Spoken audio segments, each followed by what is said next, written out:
भारत के मध्य में स्थित गोंडवाना के गोंड भारत की एक ऐसी जनजाति हैं जिनका गौरवशाली इतिहास समय के साथ धुंधला होता गया है। गोंडवाना, जो आज के मध्य प्रदेश, छत्तीसगढ़, ओडिशा, महाराष्ट्र और आंध्र प्रदेश के कुछ हिस्सों में फैला हुआ था, एक समय में गोंड राजाओं का साम्राज्य था। कहा जाता है कि गोंड जनजाति का इतिहास 9वीं शताब्दी से भी पुराना है, जब वे जंगलों में स्वतंत्र रूप से रहते थे और उनकी अपनी अनूठी सांस्कृतिक और सामाजिक व्यवस्थाएं थीं। लेकिन 14वीं शताब्दी में गोंड शासकों ने अपनी शक्ति को संगठित किया और गोंडवाना साम्राज्य की स्थापना की।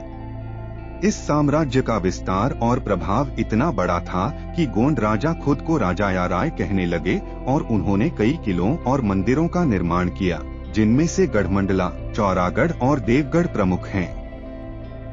गोंड राजाओं में सबसे प्रसिद्ध राजा संग्राम सिंह थे, जिन्होंने 15वीं शताब्दी में शासन किया।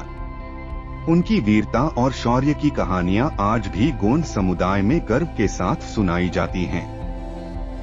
संग्राम सिंह ने अपने राज्य को सुरक्षित रखने के लिए मुगलों और मराठों से लगातार संघर्ष किया और गोंडवाना को एक स्वतंत्र और सशक्त राज्य बनाए रखा। उन्होंने अपने राज्य की समृद्धि के लिए कृषि और व्यापार को बढ़ावा दिया। हालांकि गोंडवाना का इतिहास सिर्फ युद्ध और संघर्ष की गाथा नहीं है। गोंड राजाओं ने अपने राज्य में सामाजिक और सांस्कृतिक विकास को भी प्राथमिकता दी। वे प्रकृति प्रेमी थे और अपने देवी देवताओं की पूजा पेड़ पौधों और जंगलों के माध्यम से करते थे। उनके राज्य में कला, संगीत और नृत्य का विशेष स्थान था, जो आज भी गोंड जनजाति की सांस्कृतिक धरोहर के रूप में जीवित है। लेकिन समय के साथ गोंडवाना साम्राज्य का पतन होना शुरू हुआ। 18वीं शताब्दी में मराठों ने गोंडवाना पर आक्रमण किया और गोंड राजाओं की शक्ति को कमजोर कर दिया।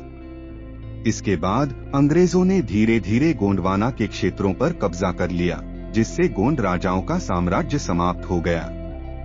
गोंड शासक, जो कभी मध्य भारत के विशाल क्षेत्र पर शासन करते थे, इतिहास के पन्नों में धुंधले होते चले गए। आज गोंड जनजाति का अस्तित्व केवल उनके ग्रामीण जीवन और सांस्कृतिक परंपराओं में सिमट गया है। लेकिन उनके पूर्वजों की बहादुरी, संस्कृति और शासन की यादें आज भी उन जगहों पर जीवित हैं, जहां कभी उनके किले और राज्य थे। गोंडवाना का यह भूला बिसरा इतिहास हमें याद दिलाता है कि भारत की धरती पर ऐसे कई साम्राज्य और जनजातियां थीं, जिनकी कहानियां समय के साथ धुंधली हो गईं, लेकिन उनकी धरोहर और योगदान आज भी अनमोल है। गोंडवाना का इतिहास सिर्फ गोंड जनजाति का नहीं, बल्कि भारत की उस समृद्ध सांस्कृतिक धारा का हिस्सा है, जिसने इस देश को विभिन्न रंगों और रूपों से समृद्ध किया है।